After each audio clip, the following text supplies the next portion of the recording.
Los invito entonces para que tomemos nota, repito, es muy breve. ¿Y cuál sería básicamente el objetivo? Estudiar el ministerio del lectorado a lo largo de la historia de la iglesia. Yo le voy a pedir a alguno de los participantes que por favor busque este texto. Nehemías 8, 1 al 18. Nehemías 8, 1 al 18. Fundamental que cuando participemos podamos bajar la mano y poder identificar las personas que de pronto nos pueden hacer esta lectura. Tengo dos personas con la mano levantada. Jorge Olave, si nos puede ayudar, por favor, proclamando este texto. Ya tiene los permisos para que active su micrófono y nos pueda compartir este texto desde la Sagrada Escritura.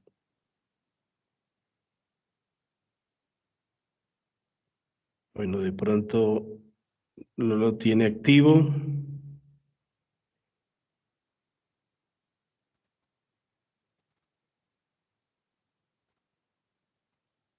Ana Marcela Morales, si tiene el texto, por favor, nos lo proclama. Buenas noches, padre, ¿me escuchan? Muy bien. Listo, padre. Regálame un segundito y ya. Entonces, todo el pueblo se reunió como un solo hombre en la plaza que está ante la puerta del agua. Entonces dijeron a Esdras, el escriba, que trajera el libro de la ley de Moisés que el Señor había dado a Israel. El sacerdote Esdras trajo la ley ante la asamblea, compuesto por los hombres, las mujeres y por todos los que podían entender lo que se leía. Era el primer día del 7º mes. Luego, desde el alba hasta promediar el día, leyó el libro en la plaza que está ante la puerta del agua, en presencia de los hombres, de las mujeres y de todos los que podían entender. Y todo el pueblo seguía con atención la lectura del libro de la ley. Esdras, el escriba, estaba de pie sobre una tarima de madera que había hecho para esta ocasión. Junto a él, a su derecha, estaban Matitías, Semá, Ananías, Urías, Hilquías y Maaseías, y a su izquierda, Pedaías, Misael, Malquías, Hasum, Hasbadaná, Zacarías y Mesulam. Esdras abrió el libro a la vista de todo el pueblo, porque estaba más alto que todos, y cuando lo abrió, todo el pueblo se puso de pie. Esdras bendijo al Señor, el Dios grande, y todo el pueblo, levantando las manos, respondió: Amén, amén. Luego se inclinaron y se postraron delante del Señor con el rostro en tierra. Josué, Baní, Serebías y Amín, Acub, Sabtaí, Odías, Maaseías, Kelitá, Azarías, Josabad, Hanán y Pelanías. Los levitas exponían la ley al pueblo que se mantenía en sus puestos. Ellos leían el libro de la ley de Dios con claridad e interpretando el sentido de manera que se comprendió la lectura. Palabra de Dios.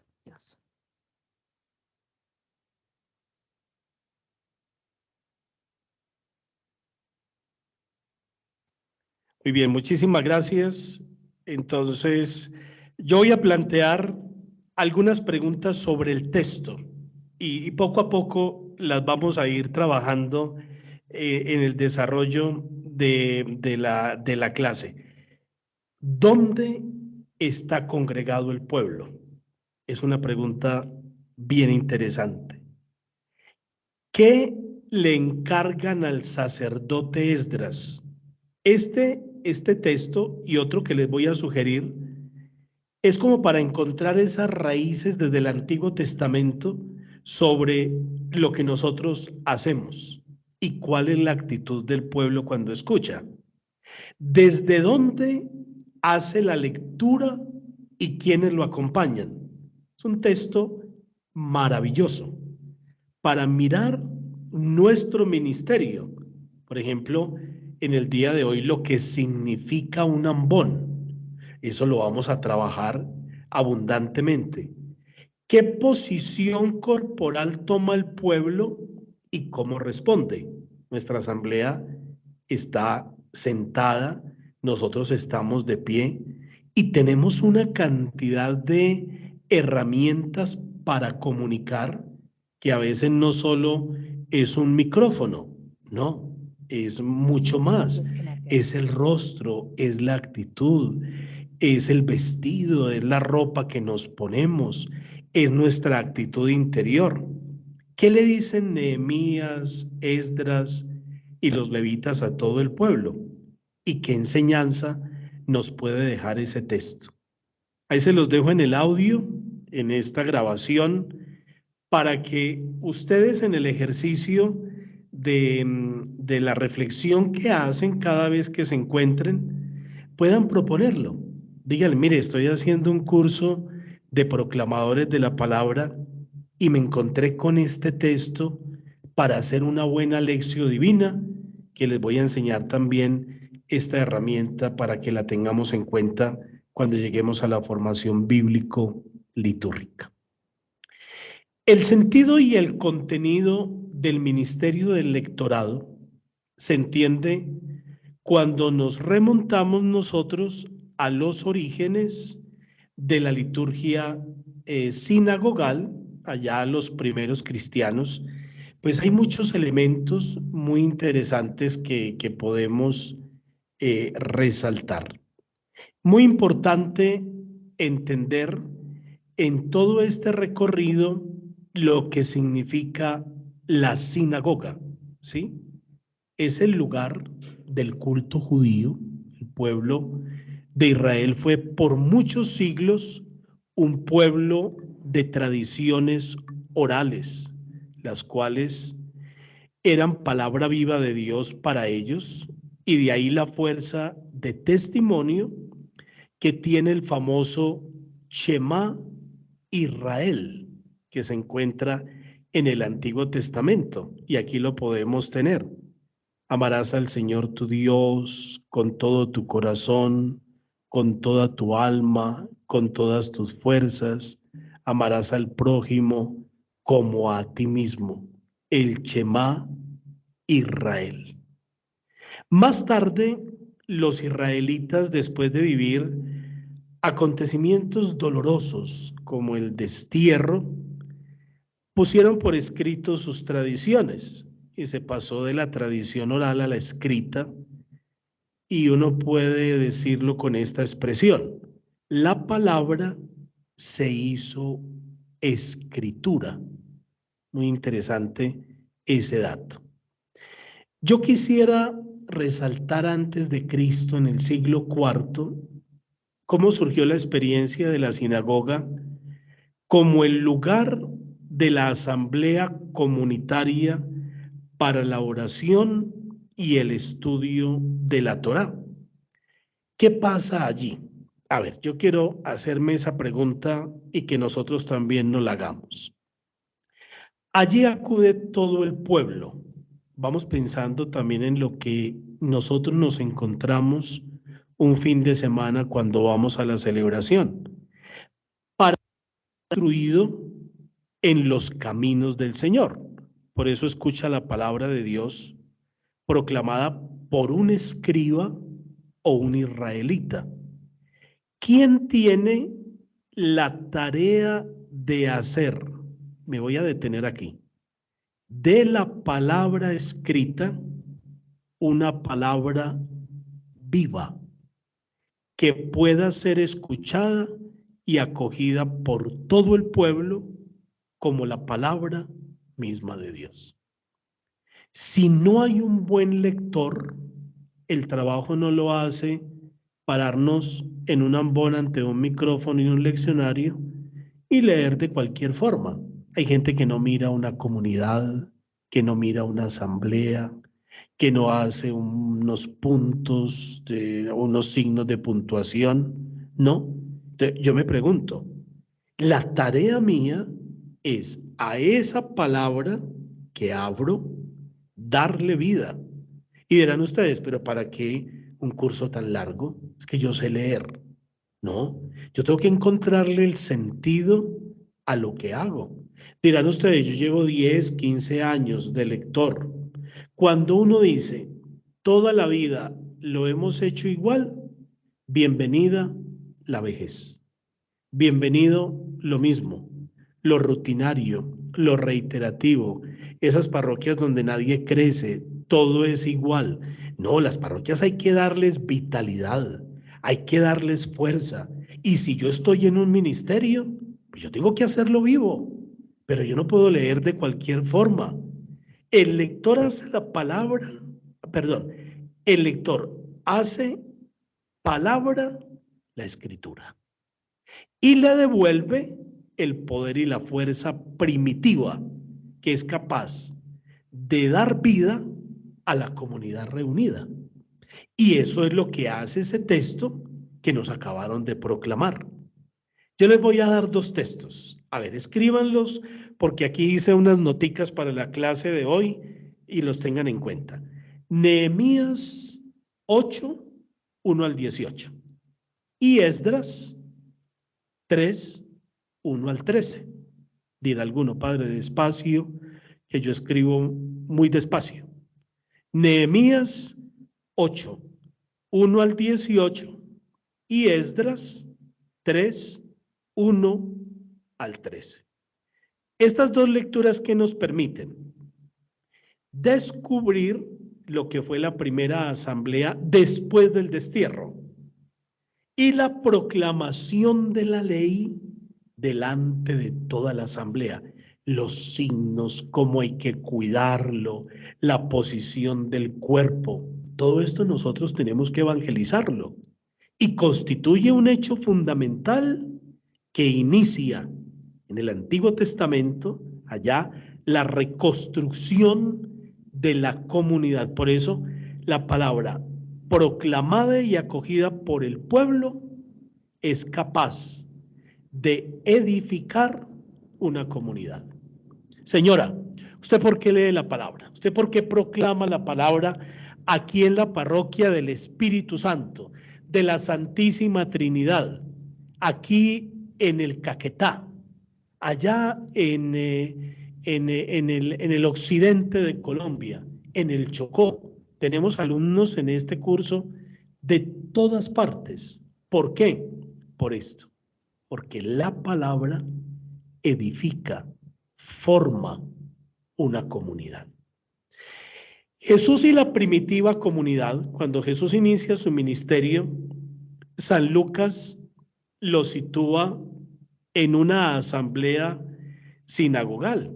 Era importantísimo este dato y allí era un lugar de reunión, de encuentro, en fin.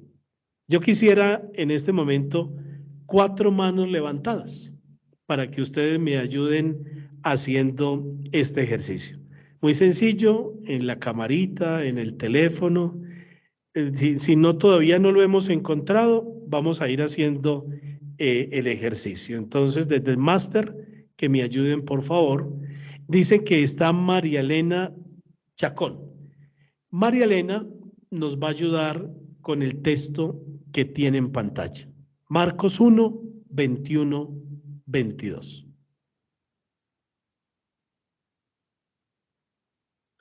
Active, que nos la activen, por favor. Me dicen que ya tiene el permiso Marcos y se 1, prepara María 21, Fernanda. Marcos 1, ¿Lo tiene en 21. pantalla? Sí, buenas noches. Marcos 1, 21, 22. Llegaron a Cafarnaúm y el sábado siguiente entró en la sinagoga a enseñar. La gente se asombraba de su enseñanza porque les enseñaba con autoridad, no como los letrados. Hasta allí. María Fernanda, ahora ayúdenos con el texto de Lucas 4:31. Lo tiene en pantalla.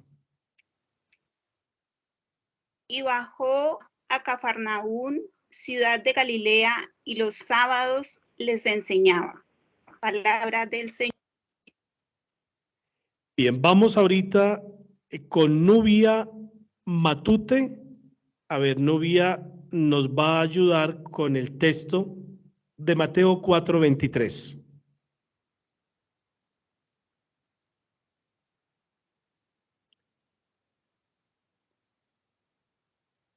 Vamos con Rosa Avellaneda.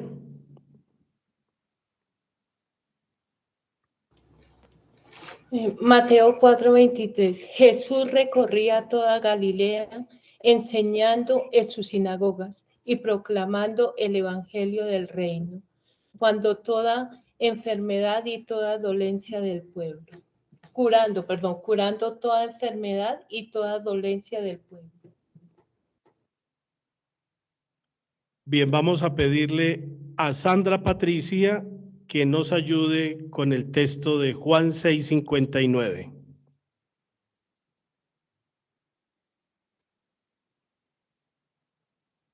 Sergio 59. Cáceres. A Sandra, perdón, adelante. Juan 6:59. Esto lo dijo Jesús en la sinagoga, cuando enseñaban en Cafarnaún. Muy bien. ¿Esto qué significa y por qué lo quiero resaltar? Por lo que les acabo de decir. Jesús y la primitiva comunidad. Cuando Jesús inicia su ministerio, San Lucas lo sitúa en una asamblea sinagogal. Él era judío, toda su vida estaba marcada por esta cultura, y Jesús en la sinagoga ha proclamado realmente la lectura, ha enseñado y ha explicado partiendo de la realidad de la que ellos viven. Y la enseñanza de Jesús se caracteriza, ya lo sabemos, por las lecturas, por la proclamación del evangelio, que se caracteriza por la autoridad, que no es más que la seguridad de su palabra, la fuerza de su propia vida. Pero avancemos un poco en la historia y situémonos en el establecimiento y organización del lectorado. Hablemos del siglo II. Allí aparece Justino y habla que el día de la reunión comunitaria, llamada el Día del Sol, los hermanos que han venido de las ciudades y los campos, se reúnen para celebrar al Señor y estar en comunidad. Y la reunión tenía una estructura fundamental, que es importantísimo que lo tengamos en cuenta para mirar lo que es hoy la estructura de la celebración también eucarística. Canto, oración, lectura, explicación de la palabra, ofrenda del pan y vino con las oraciones de acción de gracias y repartición de la cena del Señor. En esta reunión de la comunidad, el lector tenía un servicio concreto, y es lo que yo quiero resaltar, porque estoy pasando un poco por la historia, resaltando ese detalle, y era leer las memorias de los apóstoles y los escritos de los profetas. Esta tarea especial era asumida por algunos hermanos que prestaron su servicio de manera temporal y después fue organizado el lectorado ya de forma permanente. Es un dato muy bonito que recogemos ya en el siglo II. Pero vámonos al siglo III. Al leer a Tertuliano y al Papa Cornelio, nos encontramos con que el lectorado es un ministerio jerárquico de la Iglesia de Roma al lado del obispo. los presbíteros, los diáconos, los subdiáconos, los acólitos, los exorcistas, los porteros, era un joven que supiera leer, que tuviera buena dicción. Estamos hablando del siglo III y hoy seguimos pensando igual. Una vida ejemplar. Su función en la comunidad era estable y llegó a ser de por vida. La gente a veces pregunta, ¿cómo tengo que ir vestido? Su vida es la primera que tiene que vestir, pero vestir de dignidad, vestirla bien, que sea digna. Ya cuando usted entiende eso en el corazón, cuando usted lo tiene en la mente, en el espíritu, usted no pregunta cómo tiene que vestirse. Solo aquel que está desprovisto de una vida espiritual tiene que preguntar cómo tiene que ir vestido a proclamar. Que ojalá sea una pregunta que nunca aparezca. No, porque si yo me voy fundamentando cada día, ¿cómo voy a preguntar cómo tengo que ir vestido al funeral de una amiga que se me murió ayer? No, usted sabe cómo tiene que ir, porque es que a usted la respalda o lo respalda una vida cristiana. Bien, importante que sigamos avanzando en los siglos. A ver, este ministerio más adelante se consideró como una orden menor en la jerarquía eclesiástica y pasó a ser una etapa en la escala del presbiterado. Ahorita lo voy a mostrar. Y en el siglo IV apareció en la iglesia oriental el lectorado y se distinguía por profundizar en el conocimiento de la palabra de Dios para poder ser proclamada en la comunidad. Yo quisiera resaltar eso. Profundización. Y el lectorado fue un ministerio de la comunidad al lado de los acólitos y los salmistas. Muy importante que del primer pontifical romano hasta hoy, que es un libro que se encuentra más en las catedrales y que lo manejan los señores obispos para todas las celebraciones, después lo voy a mostrar porque es importante que nosotros lo conozcamos, reconociendo los textos que hay en la iglesia, donde hay un leccionario o en fin, lo podamos entender. Después del siglo VIII se siguió ejerciendo durante mucho tiempo el llamamiento de algunos jóvenes al servicio difícil de la proclamación de la palabra, en un pueblo donde la minoría escogida era la que aprendía a leer y a escribir. Importantísimo eso. Aprendían a leer y a escribir.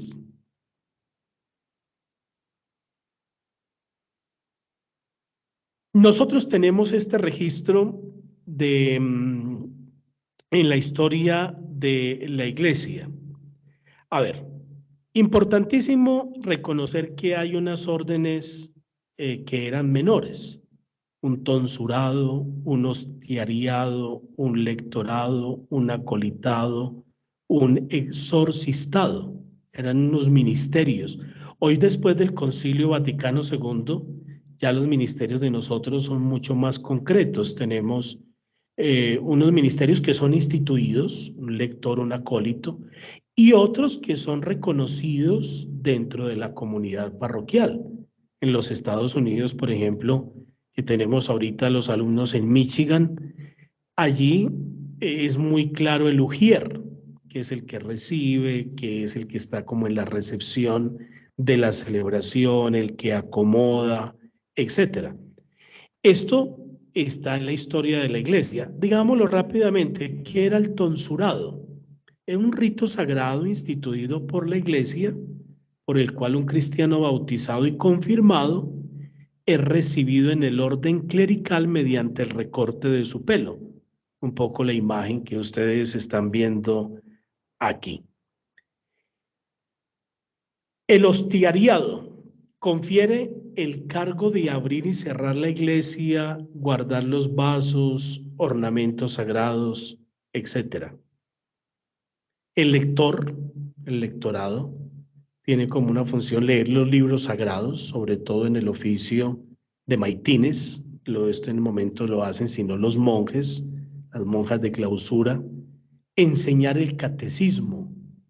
Pueden también bendecir el pan y los frutos nuevos que las comunidades traían.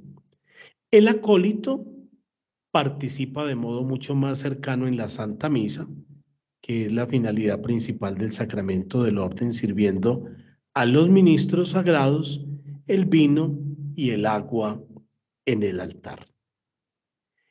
En fin, y el exorcistado, que otorgaba sobre todo el poder de arrojar a los demonios del cuerpo de los posesos e igualmente de alejarlo de los fieles. Esos son ministerios que reconocemos de antes del Concilio Vaticano II.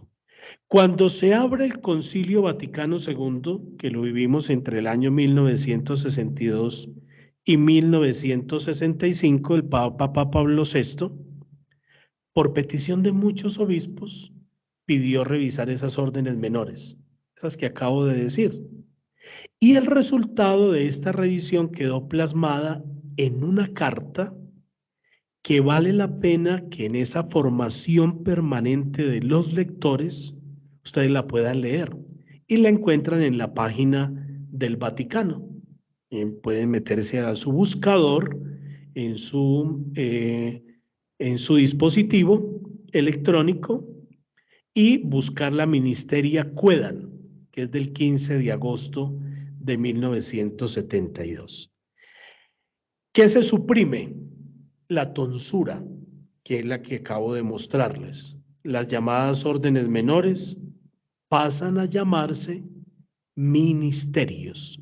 Por eso yo dije, eran como unos ministerios. No, aquí ya aparece la palabra en propiedad. Y esos ministerios pueden ser confiados a los laicos. Allí se daban a los que estaban en camino a la vida sacerdotal. Aquí con el Vaticano se da a los laicos. Los ministerios que se mantienen en la iglesia son el lectorado y el acolitado. Y las funciones desempeñadas hasta ahora por el subdiácono quedaron confiadas al lector y al acólito, dejando de existir el orden mayor del subdiaconado, que también era una parte antes del Concilio Vaticano II. El lectorado actual tiene una doble posibilidad. Primero, como ministerio previo al presbiterado, junto con el acolitado y antes del diaconado, de los jóvenes que se están preparando a la vida sacerdotal. Y como ministerio permanente de laicos comprometidos en las comunidades cristianas, como es el caso de nosotros. Yo voy a citar el derecho canónico. Voy a leer 3 numeritos muy sencillos, pero termino escuchando una noticia de cómo el Papa remodela este canon y nos da una gran noticia en la vida de la Iglesia. Los varones laicos que tengan la edad y condiciones determinadas por decreto de la Conferencia Episcopal pueden ser llamados para el ministerio estable del lector y acólito mediante un rito concreto y que no puede ser remunerado por la Iglesia. Por encargo temporal, los laicos pueden desempeñar la función del lector en las ceremonias litúrgicas. Asimismo, todos los laicos pueden desempeñar las funciones de comentador, de cantor y otras a tenor de la norma del derecho. Y luego dice que donde, un segundito, con este motu propio, todavía, donde los aconseje la necesidad de la iglesia y no haya ministros, pueden también los laicos, aunque no sean lectores ni acólitos, suplirles en algunas de sus funciones, es decir, ejercitar el ministerio de la palabra, presidir las oraciones litúrgicas, administrar el bautismo, dar la Sagrada Comunión según las prescripciones del derecho, porque recuerden que hay también unas funciones de laico por razón del sacerdocio común que se nos dio en el bautismo. Escuchemos lo que nos ha dicho el Papa en los últimos años. Con este motu propio Spiritus Domini, el Papa permite oficialmente que las mujeres puedan acceder al llamado ministerio del acolitado y electorado. El acolitado es el ministerio de los monaguillos que ayudan al diácono y al sacerdote en el altar. De modo extraordinario pueden distribuir la comunión. El electorado es el ministerio de quien se ocupa de leer las escrituras en la asamblea litúrgica. El Vaticano sale al paso también de malentendidos. Aclara que no es un paso hacia la ordenación sacerdotal de mujeres, sino un gesto para reforzar el papel de los laicos. De hecho, con la publicación de este cambio, Francisco recuerda que la Iglesia no se considera autorizada a admitir a las mujeres a la ordenazione sacerdotale. E in referenza alle ordenazioni delle donne la Chiesa ha parlato e dice no. Lo ha detto Giovanni Paolo II, ma con una formulazione definitiva, no? Quello è chiusa, quella porta, ma su questo voglio dirti una cosa. L'ho detto, ma la ripeto. La Madonna, Maria, era più importante che gli apostoli vescovi e che i diaconi, che i preti. La donna nella Chiesa è più importante che i vescovi, che i preti. Come? È questo che dobbiamo cercare di esplicitare meglio. Pablo VI inició este proceso precisando las funciones litúrgicas que se podían realizar sin ser sacerdotes. Juan Pablo II dijo que hombres y mujeres podían desempeñar el lectorado y el servicio de altar, pero el Código de Derecho Canónico decía que lo podían hacer hombres. Francisco ha sustituido hombres por laicos, para despejar cualquier duda de la intención de sus predecesores. Algo parecido hizo en 2016, cuando a través de un decreto aclaró que en la ceremonia del Jueves Santo, el celebrante puede lavar los pies también a mujeres. Muy bien. De la mano de la Virgen, entonces, continuamos este camino. Hoy hemos podido hablar sobre los oficios y ministerios en la liturgia de la palabra y hacer este breve recorrido por la historia del lectorado.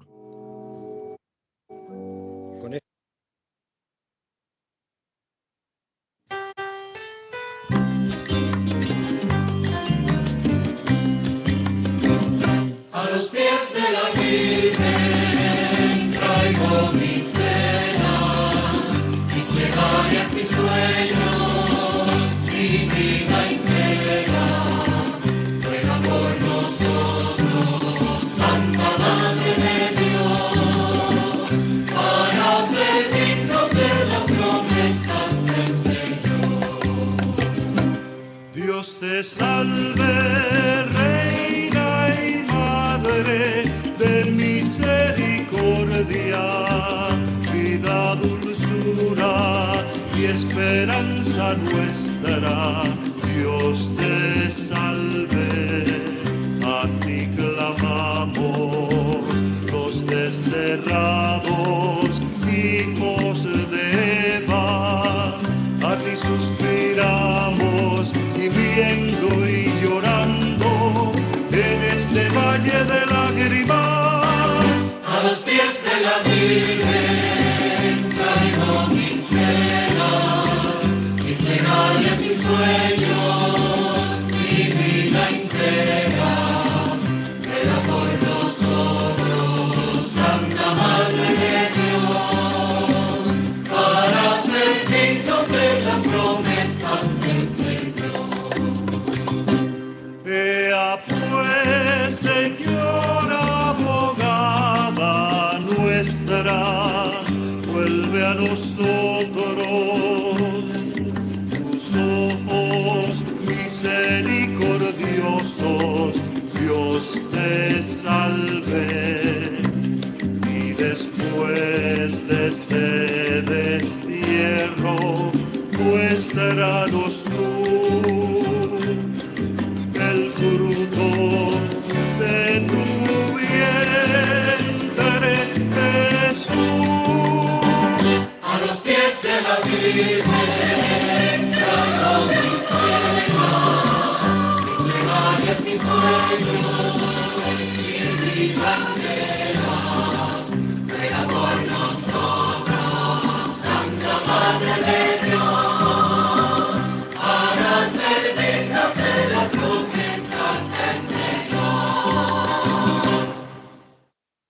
La bendición de Dios Todopoderoso, Padre, Hijo y Espíritu Santo, descienda sobre ustedes y los acompañe siempre. Buena noche, buen descanso. Amén. Y los invito para que nos encontremos el próximo martes, 7 de la noche, hora de Colombia, para continuar nuestro curso de los proclamadores de la palabra. Si a alguien no le ha llegado la información en el WhatsApp y en el correo, recuerden que en el WhatsApp deben registrar este número con el nombre del curso para poder asegurarnos que les llegue la información. Pero de pronto por algún motivo hubo algún olvido, entonces por favor nos lo hacen saber. Buenas noches. Muchas gracias, bendiciones. Amén.